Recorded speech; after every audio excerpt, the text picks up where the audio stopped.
लेकिन कई लोगों का सोच जो होता है ना, वो गिफ्ट में केवल पैसों तक रहता है। जितना महंगा गिफ्ट आप लीजिए उतना आपका वैल्यू होगा, और वो भी क्षणिक वैल्यू होगा, बाद में कोई आपको पूछेगा नहीं। तो कहना यहाँ पे ये है दोस्तों कि उपहार देते समय ध्यान रखना है, और हमें ज्यादा पैसे उसमें खर्च करने की जरूरत नहीं है। देखिए, कई हमारे मतलब मेरे ही जान पहचान के लोग थे जिनने मैं कुछ ये समस्या उठती है ना कि हमारे पैसे जो है वो बचते नहीं है, हमारे हाथों में पैसा नहीं टिकता है, हमारे पास पैसा नहीं रह पाता है, कुछ उपाय बताइए। तो पता है, इसका एक ही तोड़ है, और उस तोड़ के अलावा कोई दूसरा विकल्प नहीं है। और वो जो तोड़ है दोस्तों, वो यही है कि आपका खुद का आत्म अनुशासन होना चाहिए। अनुशासन इस चीज का कि आपको क्या करना है, क्या नहीं करना है, और आपका खुद के ऊपर अगर सेल्फ कंट्रोल नहीं है ना, तो पैसे नहीं बच पाएंगे। चाहे कुछ भी हो, हर इंसान को आराम की जिंदगी बहुत पसंद है, और उस आराम की जिंदगी के लिए पैसे खर्च करने पड़ते हैं। और अगर आपको पैसे अपने पास रखने हैं, तो आपको तो सेल्फ कंट्रोल या आत्म अनुशासन होना बहुत जरूरी है।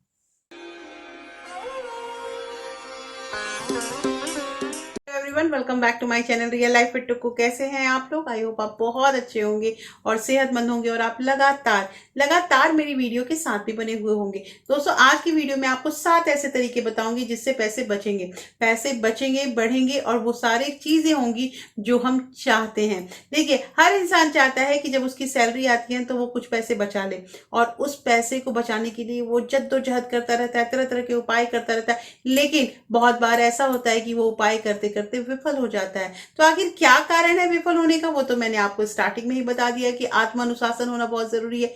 लेकिन कुछ उपाय भी तो जानने चाहिए। दोस्तों, आज की वीडियो जो है वो बहुत इंटरेस्टिंग होने वाली है, इससे इस वीडियो के अंत तक जरूर बने रहिएगा। और अगर आप लोगों ने अभी तक रियल लाइफ विद टुक्कू को सब्सक्राइब नहीं किया है, तो प्लीज सब्सक्राइब कर लीजिए अपने इस चैनल को, और साथ में जो बेल आइकन है उसे भी जरूर प्रेस कर दीजिएगा, ताकि ऐसे ही इंटरेस्टिंग वीडियो के नोटिफिकेशन आपको मिलते रहे। दोस्तों, वीडियो पसंद आए तो एक लाइक जरूर कर दीजिएगा। तो चलिए स्टार्ट करते हैं वीडियो को। सबसे पहला जो उपाय है यहाँ पे वो ये है कि अपना बकाया पैसा इकट्ठा कीजिए। देखिए दोस्तों, बकाया पैसा मैं ये नहीं कह रही हूँ कि आपने किसी को उधार दिया है तो वो पैसे ले लीजिए, ये सब कुछ नहीं कह रही हूँ। बहुत बार ऐसा होता है ना कि हम अपने पैसे रख के कहीं भूल जाते हैं। आप लोग के साथ हुआ है ऐसा? मेरे साथ तो कई बार हुआ है। पैसे भूल जाती हूँ, और जब फिर होश आता है तो कोई कई दिनों के बाद खोजने लगती हूँ मेरा पैसा कहाँ रखा है, कहाँ रखा है। और वो खोजने के चक्कर में बहुत टाइम लग जाता है, हालांकि वो मिल जाता है क्योंकि पैसा मैंने ही रखा होता है, लेकिन वो कहाँ रखा रहता है ये मैं भूल जाती हूँ। ऐसा इसलिए होता है दोस्तों कि आजकल जो हमारे ऊपर इतनी सारी जिम्मेदारी हो गई है ना, मुझे तो ऐसा लगता है कि काम के प्रेशर की वजह से हम भूलते हैं। तो कहना यहाँ पे ये है कि जैसे मान लीजिए आपने कहीं गुल्लक रख रखा है। बहुत बार ऐसा होता है कि लोग ना अलग अलग पर्स रखते हैं, और हर पर्स में कुछ ना कुछ पैसे रखते हैं। तो आप एक बार उन पैसों को इकट्ठा कीजिए। देखिए, इकट्ठा मैं इसलिए नहीं कह रही हूँ कि आप इकट्ठा कीजिए और फिर उसको खर्च कीजिए, मैं ये सब नहीं कह रही हूँ। आप एक बार पैसा इकट्ठा कीजिए, क्योंकि पता है बहुत बार ऐसा होता है हमें पता ही नहीं रहता है कि हमारे पास पैसे कितने हैं। कहीं 500 रुपये मिल रहे हैं, कहीं 1000 रुपये मिल रहे हैं, कहीं 200 रुपये मिल रहा है। ऐसे ऐसे करके हमारे पैसे छिटपुट रहते हैं। पता है मैं ये क्यों कह रही हूँ? इसका रीजन क्या है कि अगर हमें अपने पैसे नहीं पता होंगे ना कि हमारे पास कितने पैसे हैं, तो कई बार ऐसे होते हैं कि वो पैसे अगर गुम हो जाते हैं, वो खो जाते हैं, फिर भी हमें उसका दर्द जो होता है वो नहीं होता है, क्योंकि हमें पता ही नहीं रहता, याद ही नहीं रहता है कि हमने पैसे रखे हैं। इसलिए मैं ये काम तो बिल्कुल नहीं करती हूँ। ये जो होता है ना कि अलग अलग पर्स, देखिए कितने सारे पर्स हो जाएंगे, पर्स बहुत सारे हो जाते हैं। हालांकि मैं वर्किंग हूँ, फिर भी मैं आपको बताती हूँ कि मैं 2 पर्स रखती हूँ अपने पास। और वो एक तो मेरा रेगुलर जो होता है स्कूल लेकर जाती हूँ, और दूसरा जो पर्स है ना वो कभी कभी जैसे कोई फंक्शन वंक्शन हो रहा है तो मैं वो पर्स को निकालती हूँ। तो कहना यहाँ पे ये है कि जरूरी नहीं है कि आपके हर पर्स में कुछ ना कुछ पैसा रहना चाहिए। बहुत सारे ज्वेलरी के हमारे जो नहीं होते, ज्वेलरी वाले जो पाउच होते हैं उसमें भी तो पैसे लोग रखते हैं। तो दोस्तों, आप अपना पैसा इकट्ठा कीजिए, पैसों को गिनिए। क्योंकि पैसे गिनने से ना, ऐसा है कि पैसे गिनने से हमारे पास अंदाजा होता है कि पैसे कितने हैं। आज मैंने पैसे गिने, और पता है मेरे पास टोटल के टोटल जो है, मतलब 4,480 रुपए, हाँ, 4,480 रुपए मुझे मिले। और वो अलग अलग जगह था, बताइए। और मेरे दिमाग में क्या था कि मेरे पास 1,500-2,000 रुपए मेरे घर में कैश रखा हुआ है, ये चीज। तो कहना यहाँ पे दोस्तों कि अपने पैसों को इकट्ठा कीजिए, और उसको गिन के रखिए कि आपके पास कितने पैसे हैं। ये बहुत जरूरी है, और ये आदत अगर एक बार आपकी बन गई ना, आपके पैसे इधर के उधर कभी नहीं होंगे। दूसरा जो यहाँ पे पॉइंट है दोस्तों, ये है कि आप अपनी ऊर्जा जो है उसकी रक्षा करें। कहने का मतलब ये है कि एनर्जी एनर्जी हम बहुत वेस्ट करते हैं। वेस्ट ऐसे एनर्जी करते हैं कि मैं यहाँ बिजली पानी ये सब की ही बात कर रही हूँ, घर की बातें हैं, घरेलू उपाय है, तो वहां घर की ही बात करूंगी कि बिजली पानी इसमें हमारा बहुत पैसा खर्च हो जाता है। बिजली में तो ऐसा होता है ना दोस्तों कि कई बार मैंने ये चीज देखा है ना कि अगर मैं ध्यान से ना चलाऊं, गर्मी के दिनों में ध्यान से अगर अपना मतलब ध्यान न दूं बिजली पे, तो बहुत बार ऐसा होता है कि हमारा एसी घंटों घंटों चलता रह जाता है।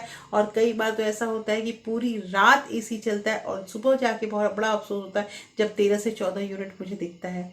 तो बड़ा दुख होता है दोस्तों। सेम यही चीज होता है अगर ठंडी में हम गीजर वगैरह ऑन करते हैं तो गीजर अगर ऑन करते हैं तो देखिए आपके घर में 25 लीटर का है, 20 लीटर का है या 10 लीटर का है, डजेंट मैटर, आपके घर में जितने भी लीटर का गीजर है ना, आप कोशिश कीजिए। जैसे मैं मॉर्निंग में एक बार ऑन करती हूँ तो मेरे दोनों बच्चे नहा लेते हैं, दूसरी बार ऑन करती हूँ तो मैं अपना बर्तन और अपना खुद का मतलब कि नहाने धोने का काम होता है वो मैं कर लेती हूँ। तो ऐसे करके अगर हम चलेंगे ना, और फिर उसके बाद मैं स्कूल जाने से पहले मैं जरूर एक बार चेक करती हूँ कि मेरे गीजर का स्विच ऑफ है या नहीं है। तो कहना यहाँ पे ये है दोस्तों कि ऊर्जा का संरक्षण तो हमें खुद करना पड़ेगा। जितनी जरूरत है वहां पे हम लाइट जलाएंगे, जिसकी जरूरत नहीं है उसे लाइट बंद कर देंगे। जैसे कि अनावश्यक मैं हर एक रूम में ना लाइट नहीं जलाती हूँ। हाँ, शाम में थोड़ा देर के लिए लाइट जलाती हूँ जब दिया बत्ती करना होता है, और दिया बत्ती करने के बाद कुछ देर के बाद मैं लाइट्स ऑफ कर देती हूँ और जहां हम रहते हैं वहीं का लाइट जलता है। तो ये तो ठंडी का भी, सर्दी का समय है इसलिए मैं लाइट जलाने की बात कर रही हूँ। सेम जो होता है वो पंखे पे भी हमारा साबित होता है। इसलिए दोस्तों जितना हो सके उतना आपको ऊर्जा का संरक्षण करना ही पड़ेगा। तीसरी चीज यहाँ पे ये आती है दोस्तों कि अगर आपने अपने पैसे निवेश किए हैं तो निवेश किए हुए पैसे को जरूर से जरूर चेक कीजिए। चेक कीजिए कि वो पैसा बढ़ रहा है, घट रहा है, या फिर वो सही जगह पे उसको लगाया गया है कि नहीं। देखिए मुझे ये कहना है कि पैसे से रिलेटेड अगर कोई भी अगर बात है ना, तो आपको खुद जानना चाहिए। आप किसी के भरोसे कैसे कोई काम छोड़ सकते हैं। पॉइंट आता है दोस्तों कि 48 घंटे का नियम पालन करें। अब 48 घंटे का नियम क्या होता है दोस्तों कि मान लीजिए कोई भी चीज है जिसको लेने की हमें बहुत इच्छा हो रही है, बहुत ज्यादा इच्छा हो रही है, और हमें ये भी लग रहा है कि हमारे पैसे बहुत ज्यादा खर्च हो रहे हैं, तो 48 घंटे का नियम पालन कीजिए। आपके पैसे जरूर के जरूर बचेंगे। आपको 2 दिन रुकना है। 2 दिन देखिए कि अगर आपको काम कोई बर्बाद हो रहा है, अगर आपको लग रहा है कि नहीं नहीं इसके बिना तो हमारा काम नहीं चलता, आप बिल्कुल परचेज कर लीजिए उस चीज को। लेकिन अगर 48 घंटे तक आपको उसका उपयोग नहीं पता चले ना, तो वो चीज आपके जो है वो अनावश्यक सूची में आ रहा है। दोस्तों आवश्यक और अनावश्यक सूची आपको समझना ही पड़ेगा, किस चीज की जरूरत है किस चीज की नहीं जरूरत है। देखिए हम कोई धन्ना सेठ तो है नहीं, हम तो मिडिल क्लास फैमिली है। तो मिडिल क्लास फैमिली जो होती है दोस्तों, ये ऐसे ही अपना घर चलाती है। और थोड़ा सोच सोच के चलने के बाद ही हमारे पास कुछ पैसे होते हैं, और यही कुछ पैसे होते हैं तो हम अपने सपने जो है वो साकार कर पाते हैं। इससे दोस्तों ध्यान रखिएगा, जितनी चीजों की जरूरत है उतना ही खरीदिए, और नहीं हो तो एक बार 48 आवर्स का जो नियम है, जो चैलेंज है, उसको एक्सेप्ट कीजिए। आपका बहुत फायदा होगा। नेक्स्ट पॉइंट आता है दोस्तों कि उपहार देते समय, गिफ्ट देते समय ना थोड़ा हमें ध्यान रखना होगा। देखिए जरूरी नहीं कि अगर हम किसी को गिफ्ट देते हैं ना तो वो महंगी के महंगी गिफ्ट ही दिए जाते हैं। देखिए आपका दिया हुआ गिफ्ट जो है ना वो अगले को कैसा पसंद आ रहा है, इस चीज पे ध्यान देना होता है। देखिए बहुत बार ऐसा होता है कि हम घर से कुछ मतलब कुछ चीज बना कर ले जाते हैं, अपने हाथों से बना के देते हैं, वो चीज भी किसी को जिसको हम दे रहे हैं उसे पसंद आता है। तो मुझे तो ऐसा लगता है कि मार्केट में खरीदने से ज्यादा अच्छा है अगर हमारे अंदर क्रिएटिविटी है तो हम उसको बना कर अगर दे तो उसे ज्यादा अच्छा लगेगा। मेरा मतलब ऐसा सोच है। लेकिन कई लोगों का सोच जो होता है ना वो गिफ्ट में केवल पैसों तक रहता है। जितना महंगा गिफ्ट आप दीजिए उतना आपका वैल्यू होगा, और वो भी क्षणिक वैल्यू होगा, बाद में कोई आपको पूछेगा नहीं। तो कहना यहाँ पे ये है दोस्तों कि उपहार देते समय ध्यान रखना है, और हमें ज्यादा पैसे उसमें खर्च करने की जरूरत नहीं है। देखिए कई हमारे मतलब मेरे ही जान पहचान के लोग थे जिन्हें मैं कुछ कुछ मतलब कि ओकेजनली देती थी, उनके बर्थडे पे, उनके मतलब एनिवर्सरी पे या कुछ भी। तो मैंने एक चीज ध्यान दिया ना कि मैं कितना भी कुछ भी अच्छा खरीद के ले आऊं ना, और मतलब पसंद करके खुद का लेकर आऊं, तो वो पसंद नहीं आता था मैं जो सामने वालों को देती थी। और वो बहुत नजदीकी के लोग थे, इसलिए पसंद नहीं आता था। रीजन ये था कि उन्हें मन में ये होता था कि शायद ये सस्ता आ गया या इनके घर में रखा हुआ था। अरे घर में भी रखा हुआ अगर कोई सामान आपको दे रहा है तो ये बहुत बड़ी बात है। वो आपको गिफ्ट दे रहा है, उपहार दे रहा है, प्यार से दे रहा है, उस चीज को एक्सेप्ट कीजिए। ये क्या कि इनका पैसा खर्च ही नहीं हुआ, चाहे वो आप कितना भी अनमोल चीज दे दे। तो मैंने थोड़ा सा अपना जो है अपना सोच जो है उसको चेंज किया, अपनी हैबिट जो है उसको चेंज की, और उसके बाद मैं बहुत मतलब लिमिटेड हो गई कि नहीं मुझे ये काम नहीं करना है। और हाँ, अगर हाथ से बन पाता है, जैसे मान लीजिए कभी कभार अगर हम घर से बनाए हुए कोई मीठी चीज या कोई कुछ खाना वाना भी लेके किसी को लेते हैं ना, उसको बहुत खुशी होगा और आपको भी अच्छा लगेगा कि आपने अपना खाना जो है इतने लोगों को आज खिलाया।